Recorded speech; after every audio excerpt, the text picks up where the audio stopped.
Just before we dive back into the episode, I wanted to quickly share something that might interest you, especially if today's conversation has got you thinking about your own sustainability work. Some of the things we hear most in this industry are, I wish I could connect with other people doing this work, or I'd love to turn my sustainability expertise into something more. Well, Green Element, the sponsor of this podcast, have created their own ambassador network. And it does exactly that. This isn't about selling you something. It's actually about helping you make money while building the sustainability community we all need. So, here's what's in it for you. First, you get to join a genuine community of sustainability experts who share knowledge, refer work to each other, and solve problems together. So no more working in isolation. Secondly, there's real money involved. There's a 10% commission on software referrals and 5% on consultancy work. We're talking about projects that go from £1,000 right up to 100 grand. Plus, you'll be able to boost your presence by taking part in our fireside chats. I've actually got an email in front of me from Louise Stevens, one of the ambassadors, and it says that all her clients are genuinely happy because she's got a great partner and her clients love them. But here's the bigger picture. You'll be helping accelerate the sustainability transition that we desperately need.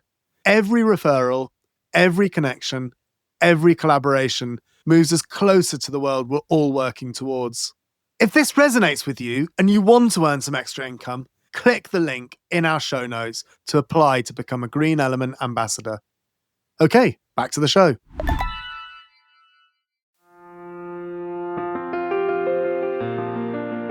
This is Target 1.5, a mini-series of podcasts designed to help you play your part in limiting global warming to 1.5 degrees. If we don't start to avert the climate crisis now, all kinds of things will be at risk.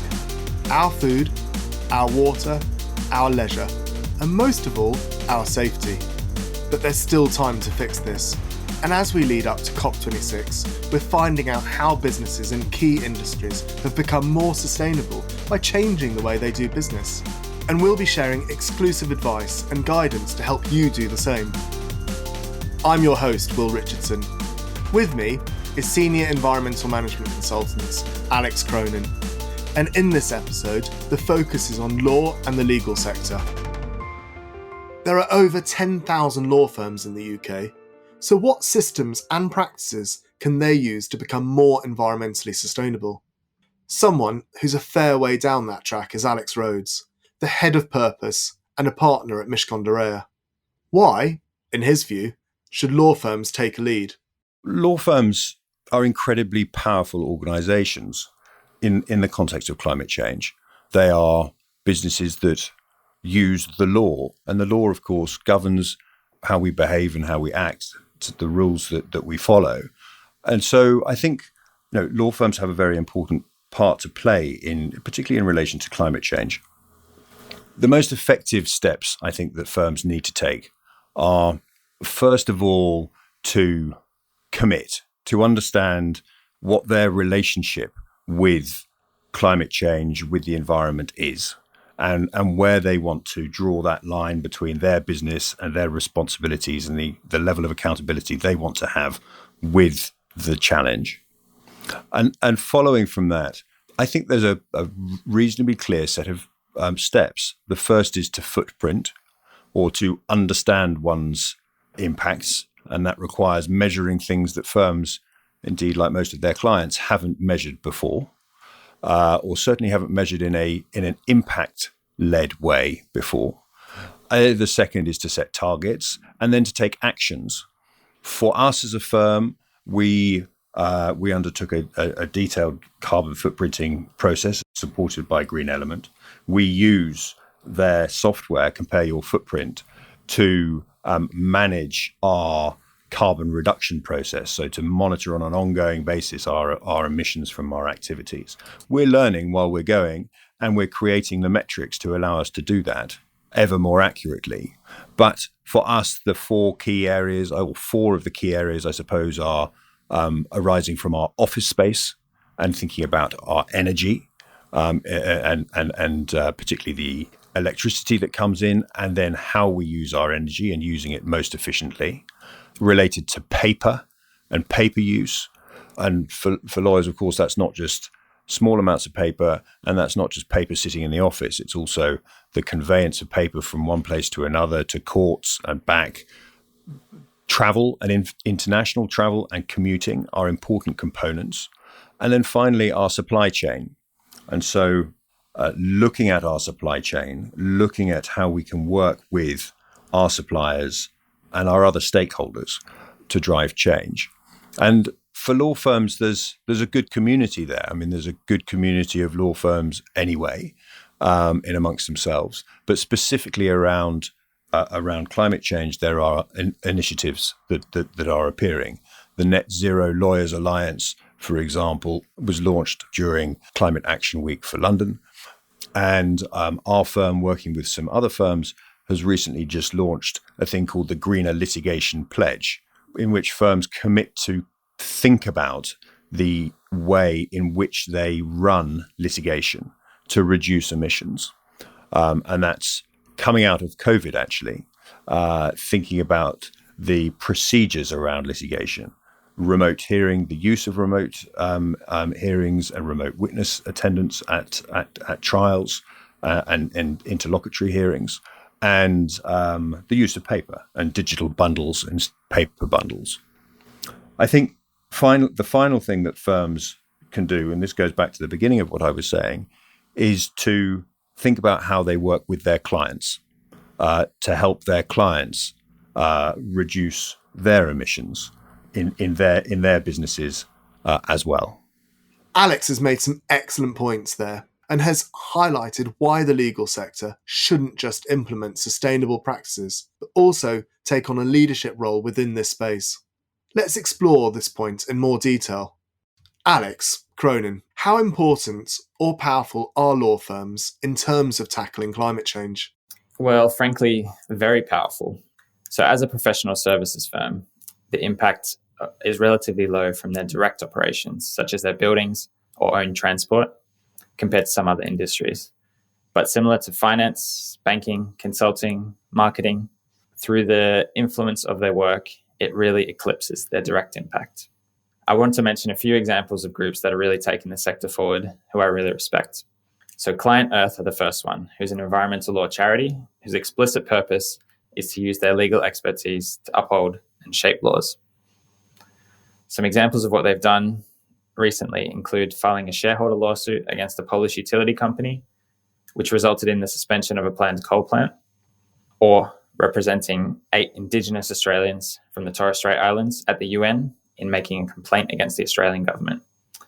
It was here that they alleged that the failure to act on climate change is violating their fundamental human rights.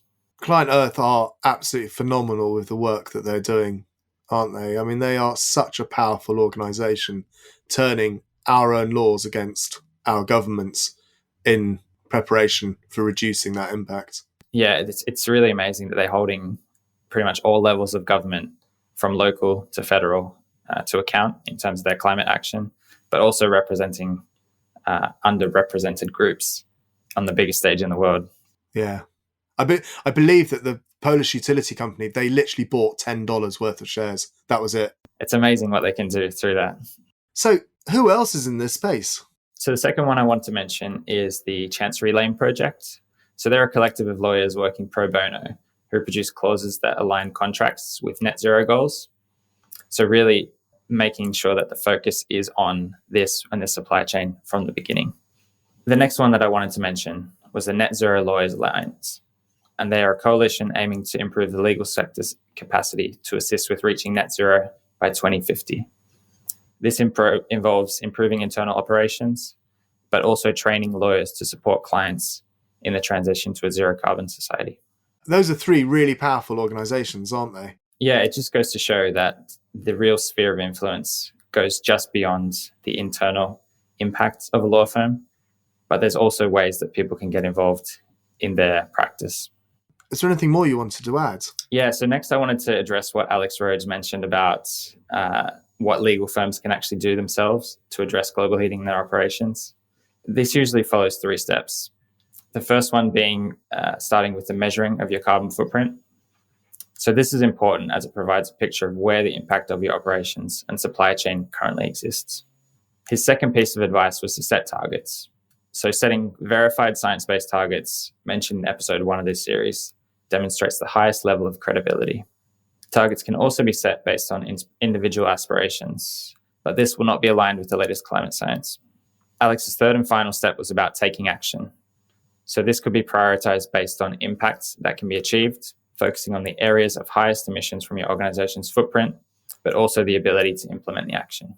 As far as law firms go, Mishcon de Reya have taken more action than most. Let's hear what they've done. So Mishcon has for a long time taken action on reducing its environmental impact. I mean, for many years we have been zero to landfill with our waste. We have made sure that our electricity supply comes from renewable sources, and taken other actions through the firm, all the way through to 2 years ago, providing every member of staff with a water bottle to support us getting rid of drinking cups through the offices. But more recently, what we have done is we have moved to a really focused impacts-led approach, which is looking at measurement. And in relation to the environmental impact of the firm, we have used the B Corp process to understand our environmental impacts and the metrics that we need to measure to identify and act on those. And in relation to climate change and our emissions, we started off by footprinting our carbon emissions across what are known as scopes 1, 2, and 3, our direct emissions, the emissions that come from our electricity supply or our energy supply, and our indirect emissions. And then we have set targets. So the first part is measuring, so you actually understand what your emissions are, what your other impacts are. The second is setting targets so that you can act and drive change towards achieving those. And then in that process, very importantly, we have begun to build in processes of monitoring and reporting against those targets to enable us to achieve our commitment to having a positive environmental impact. The reason we're taking such strong action on our environmental impact, in fact on our social impact as well, is because it's an imperative. In the context of climate change, we all know that we have to strive to reduce global warming to 1.5 degrees. And there is a very clear pathway for business to follow to do that. In our view, good business means doing good through business. This, for us, comes down to our purpose as a business, or why we exist. Last year, we changed our charter, our partnership agreement, to include in the objects of the firm the important object to have a positive impact on the environment and on society through our business. And acting on climate change is a fundamental part of that. I think the most surprising discovery that's on this journey has been the degree to which people right across the firm have got on board with what we're trying to do from an environmental and social impact point of view, and a recognition that this is not CSR, corporate social responsibility, something other than our core business, nor is it in competition with the profit motive in our business or in how we best serve our clients' interests, but actually that this is a fundamental part of our business and of the success of our business, and that the more we get it right, the stronger our business will be. It's really encouraging to hear Mishcon are taking these effective and scientifically endorsed steps to tackle climate change. It's particularly good to hear about their successes, which has been achieved through top leadership buy-in at Mishcon de Reya. Alex talks about purpose being a critical part of their business. How have they seen this demonstrated in the legal sector, Alex? So Alex mentioned that purpose isn't in competition with the profit motive in their business, which realistically, will assist in the wider uptake of sustainability as a whole. So in terms of serving clients' interests as well, there's been a huge growth in firms offering ESG and sustainability as a practice area. And this is because the demand from clients to advise the firms in this area have grown. We're also seeing a big demand for this grow because clients are wanting to work and align with really good companies.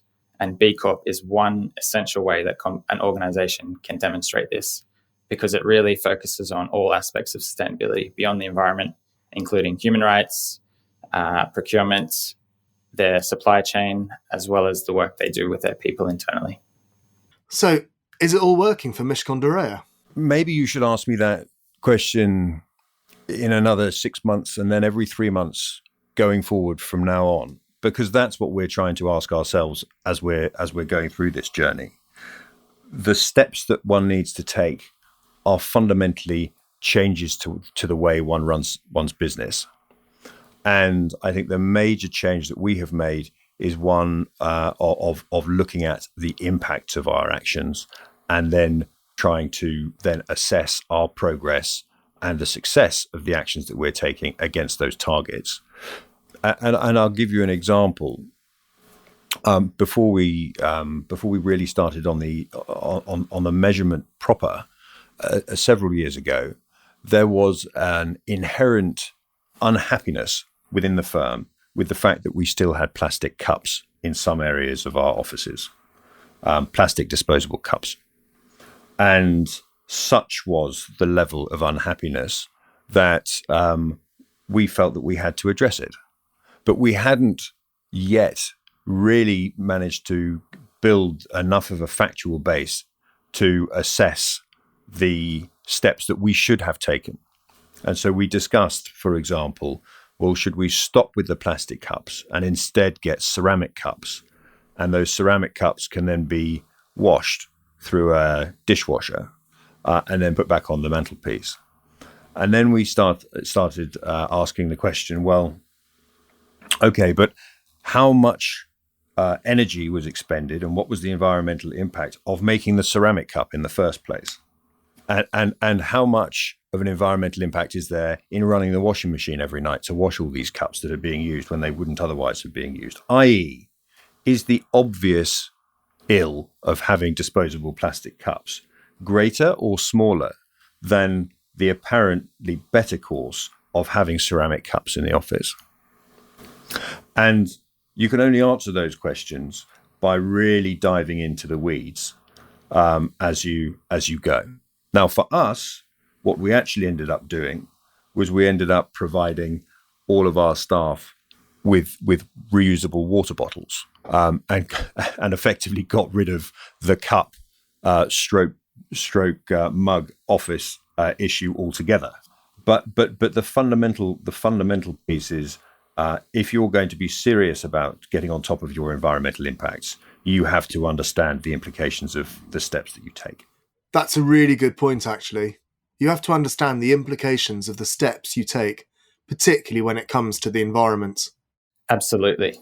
It's not easy to make decisions regarding sustainable choices, and there are so many potential conflicts due to secondary impacts that may not be considered. So using your carbon footprint and emissions provides a way that organizations can make decisions based on figures and numbers, similar to what they would do using accounting. So does one action have a lower impact related to another, which can easily be quantified and compared? The single-use cups versus ceramic debate is a really relatable example of this and sets it out perfectly simply. If both are used one time, then the single-use cup has a much lower impact. But over a longer period of time, the benefits of the ceramic mug far outweigh the individual impact. While this may add to the requirements that an organization needs to consider and murky the waters slightly, it's really important to note that emissions are not the only metric of an action's impact. So considering other things such as the reuse and recyclability of your items and actions is important, as well as considering human rights issues within their supply chain. So working with really good companies who are doing good things, both with their products and with their people. This leads us nicely into a really important area of the legal sector, honest communication. Over the last year, greenwashing is a theme that's gained more and more traction, for all the wrong reasons. We spoke to a comms consultant, John Brown, back in June, and he said that greenwashing is a genuine threat to sustainability because businesses are marketing greenwashed claims that other businesses are copying.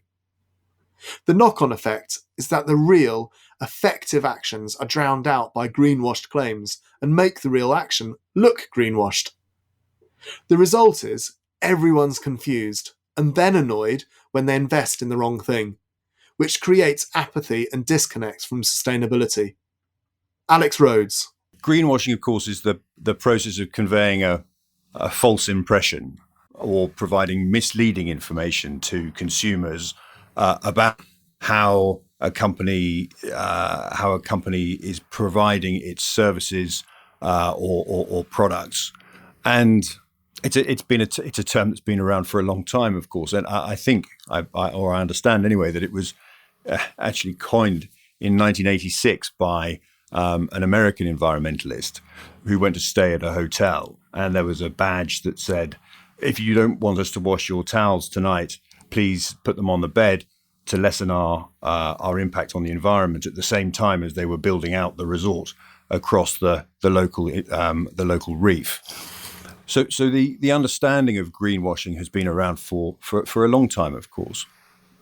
I think the focus on it has become far greater recently, and it is a serious risk to businesses. It's, if you like, a double sin. It's not only not acting on the environmental impacts of a business, but it is then seeking to say that you are doing so when you know that you're not. So it goes right to the integrity of the business and is telegraphic to reputation, which is why it's so dangerous for businesses to dabble in that, whether that is deliberate or whether that is unwitting. So greenwashing is a major risk. Also, it is endemic, and the European Commission recently undertook a piece of work which it published earlier this year, in which it found that 42% of all green claims in European companies' marketing materials were either exaggerated, false, or deceptive. So there is a large problem here in the greenwashing space. In terms of how the law is addressing greenwashing, there are several different regimes that are engaged. And these include, in the UK, for example, the Advertising Standards Authority. The existing codes provide that the basis of environmental claims must be clear, that absolute claims must be supported with a high degree of substantiation, that claims must relate to the full life cycle of products, and so on. But those codes are currently under review by the ASA, and they have an ongoing climate change and the environment project, which is looking at reviewing the codes and the way that the ASA will look at claims made by businesses. The Competition and Markets Authority, similarly, is looking at this issue. In the European context, the European Commission is looking at this as part of its 2020 Circular Economy Action Plan, which forms part of the suite of regulations that it is rolling out around sustainability at the moment. And I think the last I was going to mention was OECD, and you asked for a concrete example of a case. And a good case here is Client Earth's complaint about BP's Possibilities Everywhere advertising campaign in 2019. Client Earth, of course, being a charity that seeks to use the law to drive change to address environmental harms, but particularly climate change. And Client Earth complained that this advert by BP gave the impression that BP was a renewable energy or predominantly a renewable energy company at the time when it still devotes over 90% of its spending to oil and gas projects. So the law is developing, and the law is being used actively to hold companies to account. Alex was talking there about how the legal space is reacting to greenwashing. How can we as individuals and organisations look out for misleading claims and avoid being a part of the problem? Yeah, well, it's really interesting because there is such an increase of focus on this space. So what should we look out for? The main thing is claims that can't be substantiated or that will be misleading to people who are seeing it for the first time. Alex mentioned a recent example that the ASA has focused on in terms of cracking down. And they've also announced that in future, they're going to be looking to research more into net zero and carbon neutral claims, or things that are similar to 100% recyclability when that actually isn't the case. So in terms of reporting, if you need to go that far, this can be done through the ASA website using the normal complaints process. In terms of consequences for the environment and for organizations themselves, by making unsubstantiated or incorrect claims, essentially it's reversing any positive action that the client may have taken because their reputation will be indefinitely damaged. So yeah, it really highlights that the fact that all of your organization needs to be tied up in terms of your messaging as well as your action on climate change. Because if one area of your organization is really focusing on making improvements to your products or your services, for example, but then you're also making unsubstantiated claims in public, then that can really, really turn back the clock on the actions that you've taken. And of course, it's really important to ensure that it's not just your organisation that's taking real steps to address the climate emergency, but also your supply chain. I mean, think about it. If your supply chain isn't sustainable, then how can you be? This is an area of focus for Mishcon de Reya. Look, there are always more things. We recognise that we're on a journey. And I think we recognise that we're learning. The best approach, we believe, is to understand as best you can what your impacts are. And we're still improving on that. One of the big challenges is actually understanding what your environmental impacts are. And those are not just your direct environmental impacts in a business. They're also the impacts that come from your supply chain. So, for example, half of the emissions, the carbon dioxide equivalent emissions of our firm come from our bought goods and services, i.e. from our supply chain. And the majority of those emissions are related to the IT hardware that we use. Now, we have a very conscientious procurement department and IT department that has for a long time had built into its procurement processes environmental awareness and environmental thinking. But fundamentally, we can't run our business without computers. And so the reduction on the emissions related to the computers that we use can only be driven by us to a certain degree. It also has to be driven by the businesses that make the computers. And if you look at the actions that are being taken by Microsoft and others to address their climate impact, you can see that this cascade, or this working all the way through the supply chain, is so important for each firm to be able to meet its own objectives. So it's a collective effort. Alex raises some really important points there about the environmental impact of supply chains and IT hardware. What are the most crucial issues a law firm should address in the supply chain?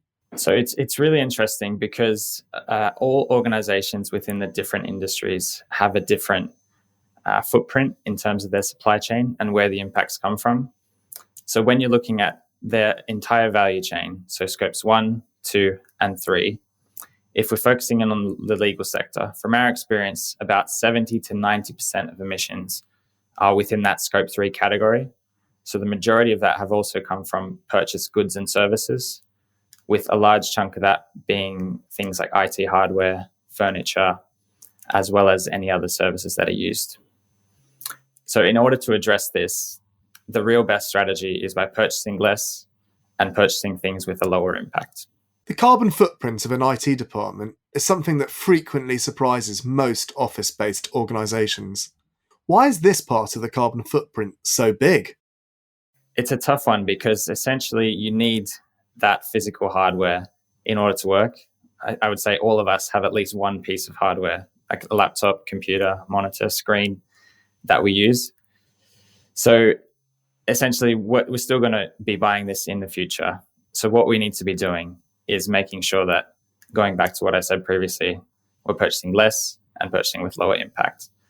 So this can be done by extending the lifespan of current equipment, which is the best option.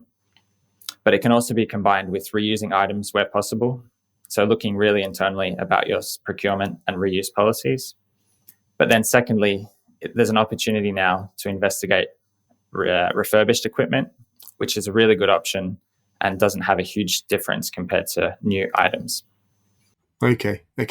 And given that there are over 10,000 legal firms in the UK, presumably all with IT departments, is there anything you'd recommend to legal firms to reduce their carbon footprints?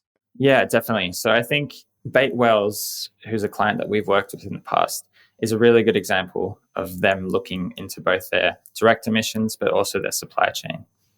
So one of the examples of things they've done is by implementing a supplier code of conduct, which is about engaging with their suppliers to request information on what they are doing to take action in terms of the climate and environment. In terms of the other areas within their supply chain and within their scope 3, another major one that we've seen for law firms is business travel, especially flights. So we are really hopeful at Green Element that the pandemic has demonstrated that face-to-face meetings are not always required and things can be done virtually to the same effect. But where this fails, other options include switching flights for train journeys or reviewing where events such as partner conferences take place to be in the most accessible location for those involved. Yeah. So that just about wraps up our focus on the legal sector. If you'd like to know more or make a comment, join our post-podcast discussion at sustainabilitysolved.org. In our next episode, we crack open a can and meet Louisa Zayan from Toast Ale and focus on the food and beverage sector. The real difference with Toast is not just what's in the beer, it's what we're trying to do more broadly, using beer as a message in a bottle or a message in a can to raise awareness of the issues, working with other businesses to do that, but also funding systemic change, and systemic change is what is really needed now. For that, and much more, please join us for the next episode of Target 1.5. And in the meantime, join our online forum at sustainabilitysolved.org.